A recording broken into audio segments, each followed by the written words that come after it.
Hi, guys. No talk about the Cold War can exist without discussing Cuba. Let me show you Cuba. Cuba is a country that's right here. Florida, right here. This is the United States. Really, really, really close to the United States. Very, very close. So, in the 1950s, the Cuban dictator was this really mean dictator, and he was very, very corrupt.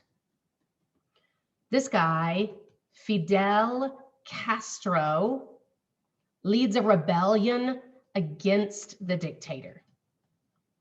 And when he was leading his rebellion, he asked for help from the Soviet Union. And the Soviet Union did help him. And then by 1959, he had won. By 1959, Fidel Castro is in charge of all of Cuba. He turns Cuba into a communist nation. And that is called the Cuban Revolution. How do you guys think the United States is feeling right now? Not very good.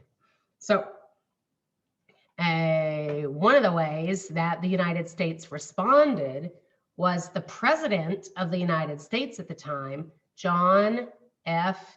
Kennedy. He organized like an attack. He took Cuban citizens that had fled Cuba, Cuban citizens that had fled Cuba and were living in the US. Let me back up for a second. When Fidel Castro took over, lots of people from Cuba ran away because they didn't want to live in a communist society. So they ran, and lots of them ran to the United States. So some of those people, Cubans, that were living in the US, were trained by the US military and sent to Cuba to get rid of Castro and end communism in Cuba. This was called the Bay of Pigs invasion. It's called the Bay of Pigs because of the place they landed in Cuba is called the Bay of Pigs. So John F. Kennedy paid US military, the US military trained Cubans that were living in the US to go to Cuba and take out Fidel Castro. But it didn't work. As soon as they landed, Castro was waiting for them, caught them, and it ended, and Castro stayed in charge. The United States also did a policy called wet foot, dry foot. It was another way to show how much they really, really hated communism, and they hated having it so close to them. I'm talking to you if you are not an American citizen. If you want to go to the United States, you need a visa. If you want to move permanently to the United States, you need a lot more paperwork. If you want to become a US citizen, you have to do all kinds of stuff to become a US citizen. But from 1961 to 2017, this is only 4 years ago, Cuban citizens, the only thing they had to do was get to dry land in the United States. They call it wet foot, dry foot, because like, let's say some Cuban is on a boat and comes over here. As soon as, if they still have 1 foot in the ocean, but they have 1 foot on dry land, bam, they get to be American citizens. And Cuba's the only country that it's that way. People from the Bahamas, that's even closer. People from the Bahamas, if they want to go live in the United States, they have to do all the same things you have to do.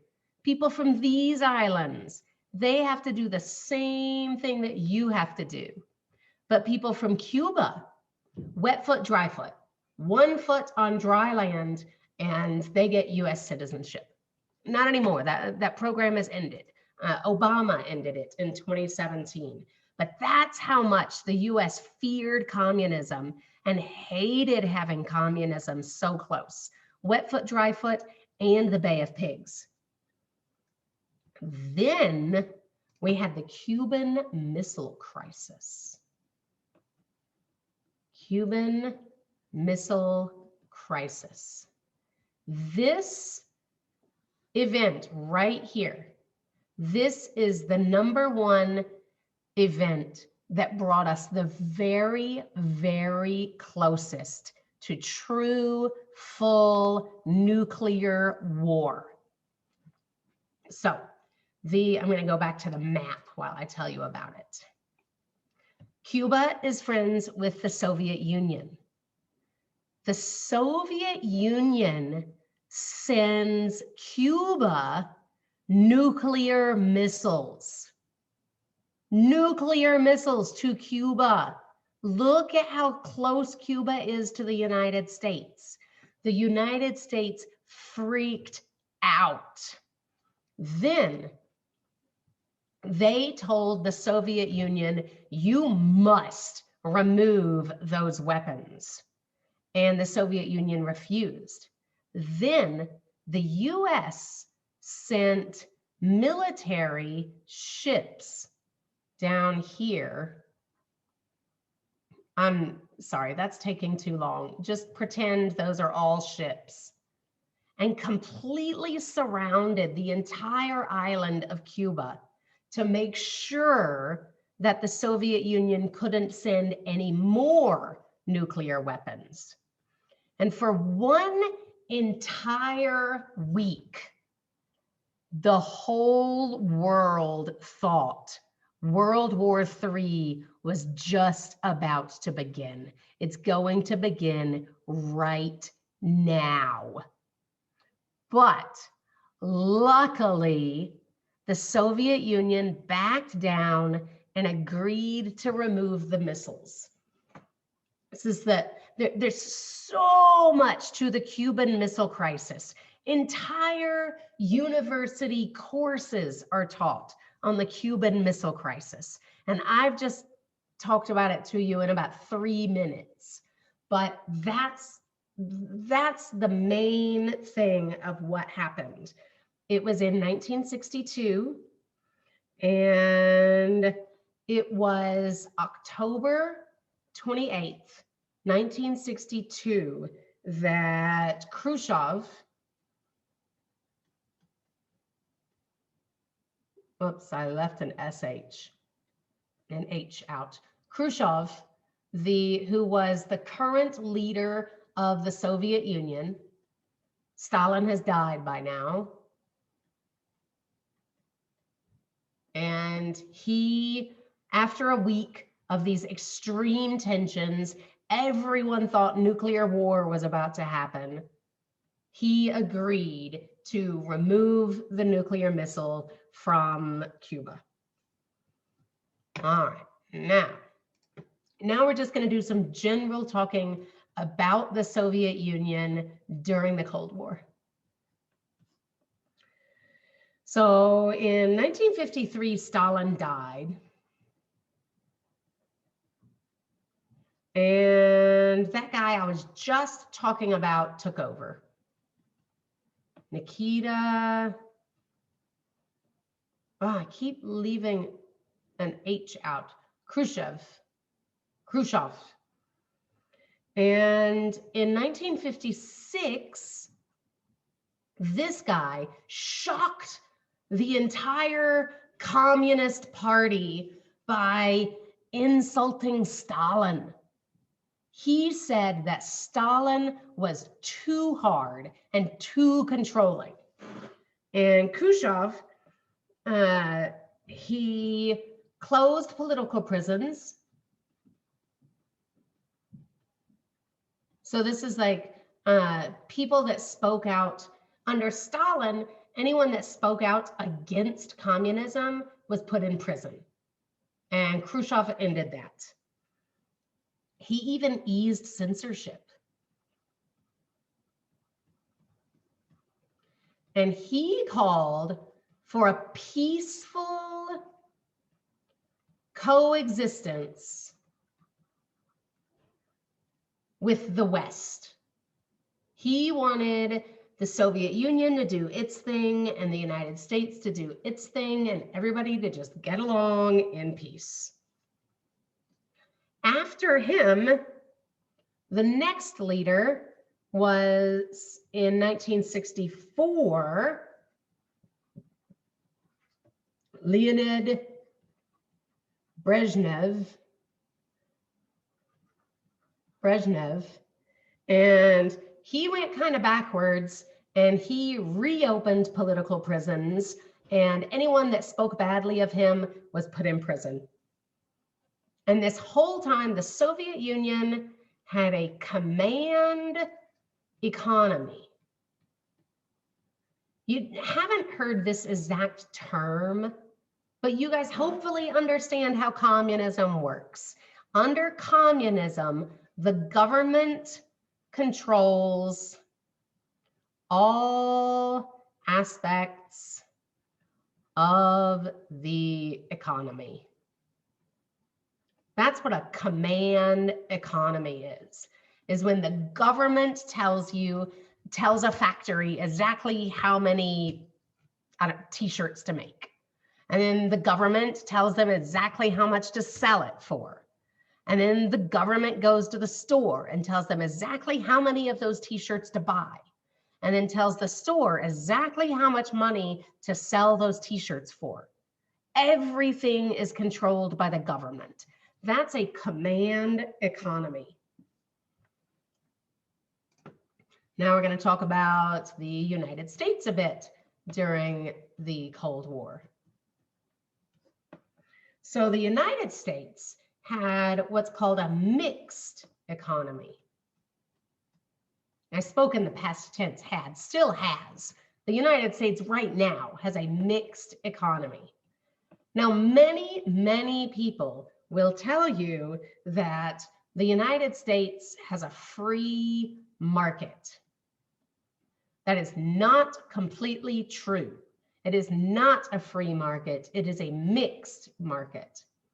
Under a free market, the government has no control whatsoever.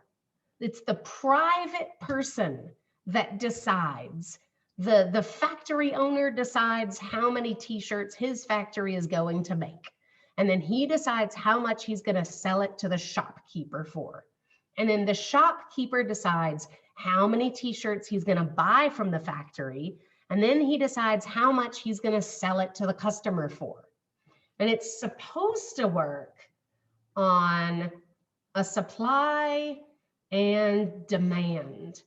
It means that the more customers are asking for a t-shirt, the more t-shirts the market is going to sell. If they sell out of t-shirts on Monday, then they know next week they need to order more t-shirts.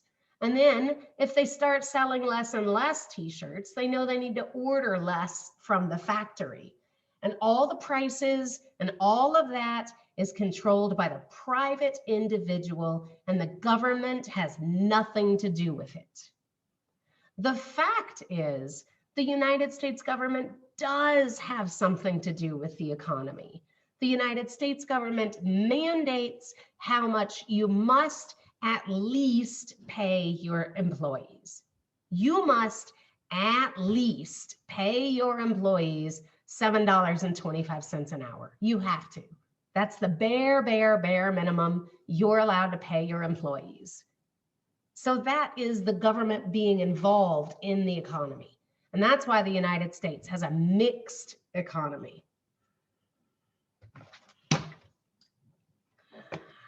During the Cold War, fallout shelters were all the rage. Some of the, I'll tell you in a second what a fallout shelter is, but the government built fallout shelters for cities, and private businesses built fallout shelters for their employees.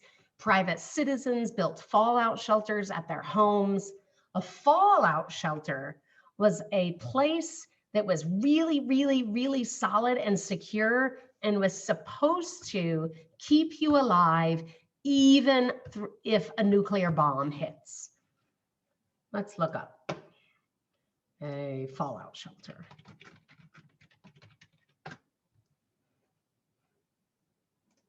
Oh, my little boats are still there. Oh, well, it looks like there's some game called Fallout Shelter. Let's type in what is a fallout shelter? Ah, there we are. What is a nuclear fallout shelter? Okay, here we go. Do you see this? Let me erase my little ships that I had there. Okay, so I gotta go back. Sorry. This is underground. Here, the ladder that would bring them in from outside, and they're underground here. Here's a picture of an underground fallout shelter. Here, this is a real fallout shelter. Here are some ideas of fallout shelter, but these were really common. Like rich people, if rich people, they had fallout shelters behind their house, and they were pretty common. Big businesses would build a fallout shelter maybe under their business. So if a nuclear bomb were coming, the employees could run and hide in the fallout shelter. Rich people had them in their yards. Schools would have them. Sometimes a city would have a fallout shelter downtown, and an alarm, it would be an air raid with siren would go off, and everybody would run and hide in the fallout shelter. Okay, and now also in the United States, during the Cold War, we had the Red Scare.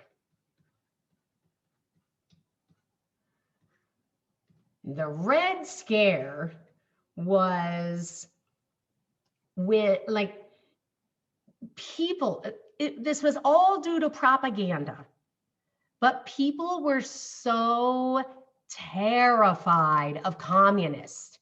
They were terrified of communists. They were terrified of communism. It was evil to them. They were horrible, bad people. Communism, bad. And people were really afraid of communists. And there was this fear in the 1940s through the 1950s.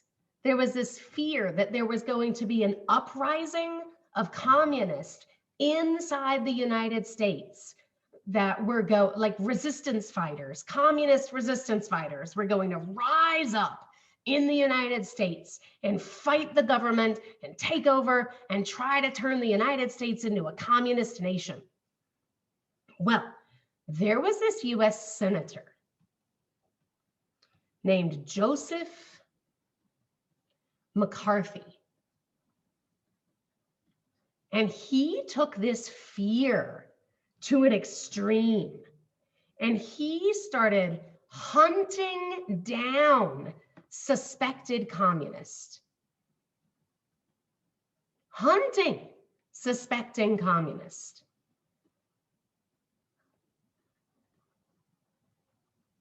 and he would put them on like a trial. He would call them before the government and make them speak and defend themselves. This guy was notorious. Notorious means very, very famous. Notorious for accusing innocent people and completely ruining their lives.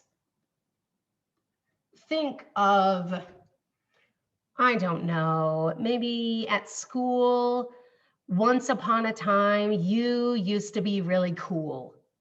And then somebody started spreading rumors about you, and they totally were not true at all.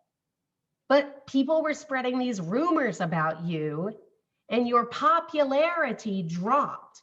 People didn't like you anymore because they believed these rumors.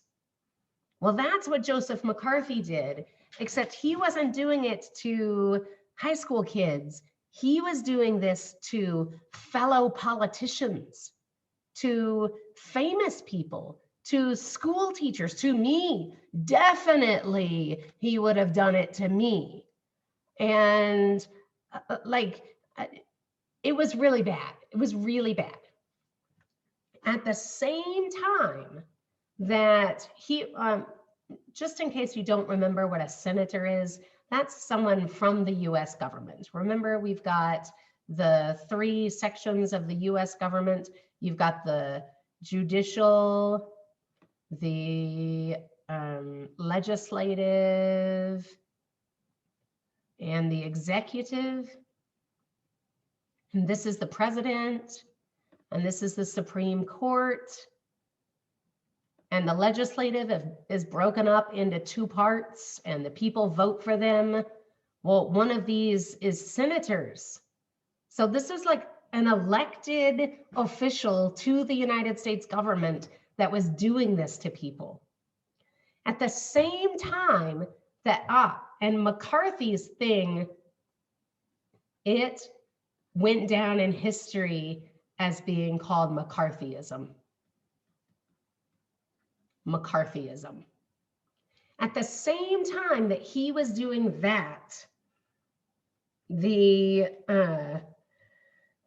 House of Representatives, that's this one, senators are here and the House of Representatives are here. This part of the government started their own committee called the House Un-American Activities Committee. Do you guys know what a committee is? I bet you do. Like here at AIS, the teachers have all kinds of committees. Like there's the housing committee. I'm on the housing committee, which decides which teacher lives in which apartment on campus.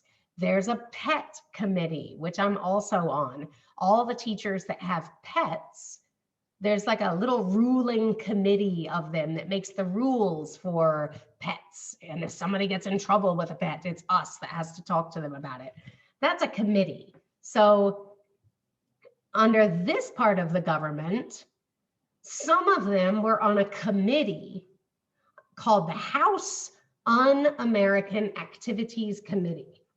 And they did some very similar things to McCarthy.